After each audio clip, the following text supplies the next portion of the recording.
Hey, this is Obelisk speaking, doing a One Piece analysis chapter review, I guess, because it's really late. Chapter 1018, Jinbe versus Who's Who. And we start off with the cover page, and I really like this cover page. It's best girl, well, second best girl from this arc, Ulti, because number one best girl is Yamato. And it was a cover request, and I guess brotherly love here. And we see something very interesting here, like the horns, they're not fake. We see it on page ones. That means, what does this mean? What kind of race are they? It has to be some sort of Oni race or something. Or this could just be like an artistic style. One or two. And we see apparently Ulti in her room has like stuffed animals of everyone. We see one Who's Who, Black Maria, Spider, Rhino, Sasaki, Jack, Queen, King, and I guess Kaido. And we also see something else like pictures in the background. And I guess this plushie she's in between them is like page one. Or it could be Drake. So we start off, well, it's not so good. I don't like this part. Why are we still going back to this? And apparently it's where we left off, like, well, not where we left off, but it's the gifters again. They're rampaging, the numbers are changing, the battles. Yeah, I don't know why we're still going back to this. And it appears they're targeting her. They're targeting her, and it's obvious. And the only way this could be good is technically if Otama gets knocked out, that means her power should deactivate. She shouldn't have control over them anymore. That's what I'm thinking. But then again, didn't Kaido knock out Otama? And I guess the speed girl here was still loyal to her. Because normally when Gecko Moria was knocked out or defeated, he lost control of his power, therefore releasing all the souls. It should be the same case with Otama here. So I guess this is what Oda's hinting at her. She's gonna get knocked out, inevitably. And then we see the relationship between Nami and Zeus. And Nami admits that he's a sidekick now, and he's like happy, and he's throwing lightning. So I guess this confirms it. And here we have CP0, and CP0 is perplexed by the number changes. And again, once again with these numbers. And they say something interesting. Whichever side wins does not matter to us. But there is one death we must confirm before it is over. So it doesn't matter to them whoever wins or whoever side wins or loses. This is very interesting because back then CP0 is the government. So shouldn't they care about the balance? If two Yonkos fall, what happens to the balance of power? Like, this is going to severely affect them, but yet here they're saying it doesn't matter to them. Why is that?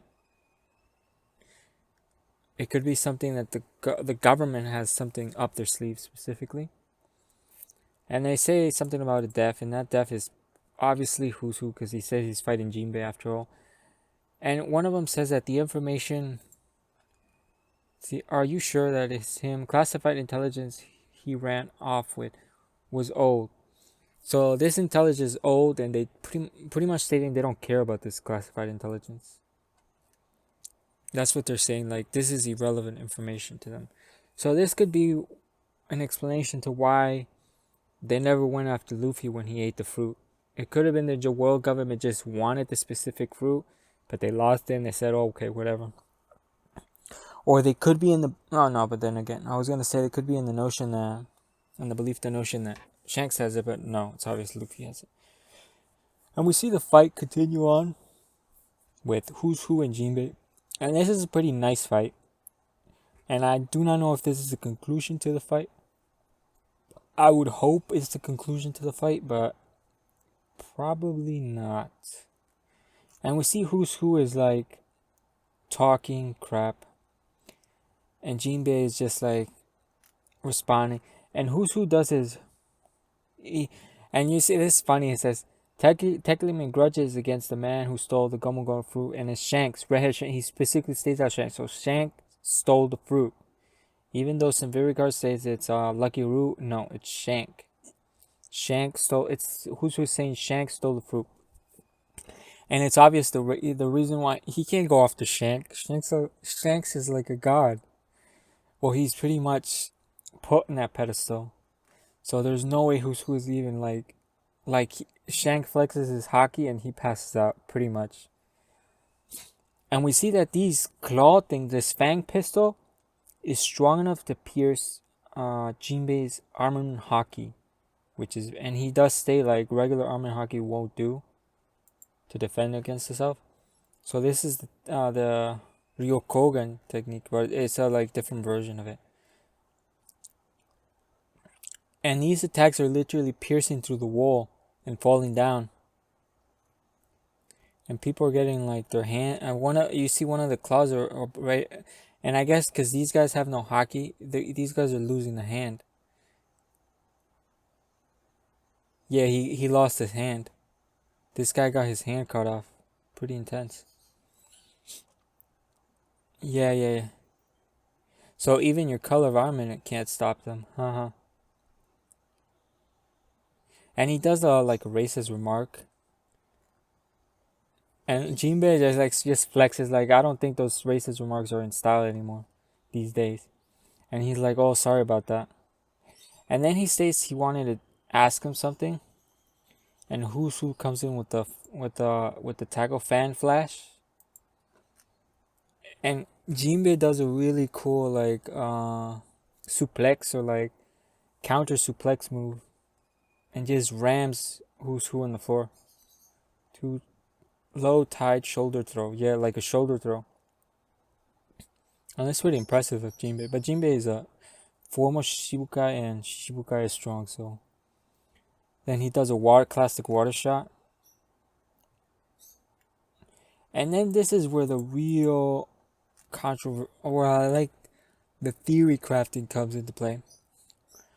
Who talks about like apparently some guard where he was in prison, and it's clear like he wasn't in prison in Impel Down. It was probably Mary Jo or some sort of CP0 facility prison. And he states that one of the prisoners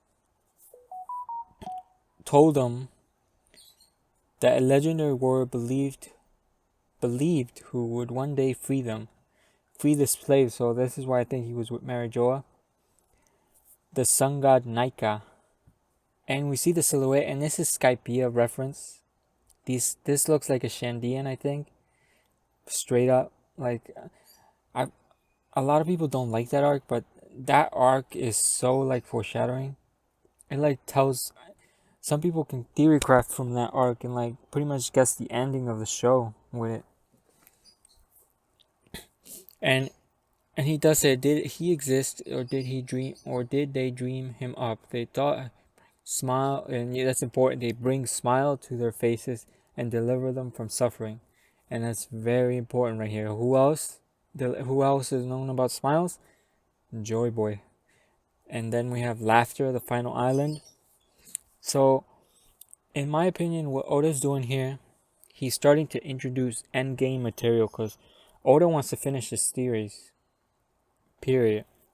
And I think he did state that after this arc, it was going to change their adventure forever. So this is what's happening. Oda's introducing or foreshadowing endgame material.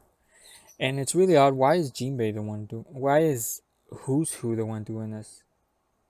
Like, I understand he's CP0, but or CP9 agent, but it's a little. It would be more interesting if someone like probably Kaido introduced this, or they found a rope pulling in Wano. But then again, maybe this is correct action. And he starts doing finger pistol. And Jinbe goes on armor Mahaki in the face, and he starts getting overwhelmed by finger pistols. And you know the plebs are cheering on who's who. And it's not clear if Jinbe is using full body armor Mahaki or just his hands and face. But then Jinbe does something really cool. It appears I don't know how he did this, but he focuses his arm in hockey, and Jinbe's fingers just go. Whose fingers just break. They just break. And then he does fisherman grab, shark grip, and it looks like crack. Did Jinbe just break whose arms? Like, damn, that's vicious. First he breaks his fingers, and now he breaks his arms. And he says, I have nothing to say to the likes of you. So basically he was asking him if he knew about the Sun God, because if you know, Jinbe was from the Sun Pirates, and the founder of the Sun Pirates was a former slave. But I don't think they're related, because the Shandians go back thousands of years. So yeah, they're definitely not related. And they have the same silhouette and everything. He has a sword and a spear, which is interesting.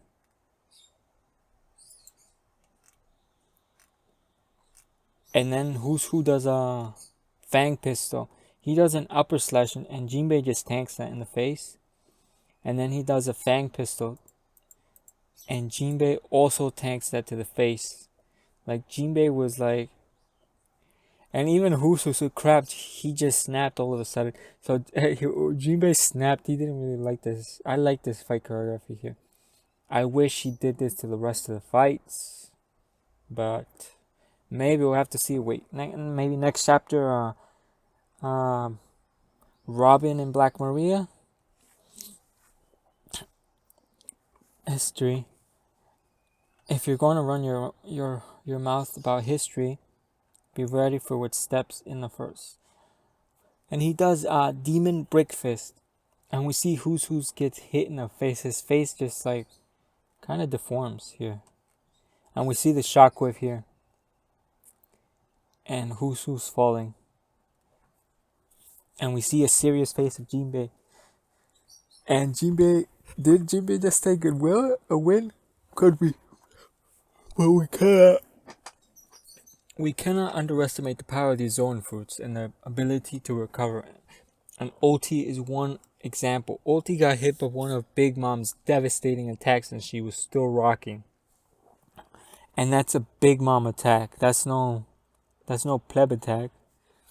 So we have to wait and see in the next chapter. Anyway, I think this is a good chapter. It potentially gives a conclusion to who's who in Jinbe's fight. So who's who could be out of the game, potentially speaking.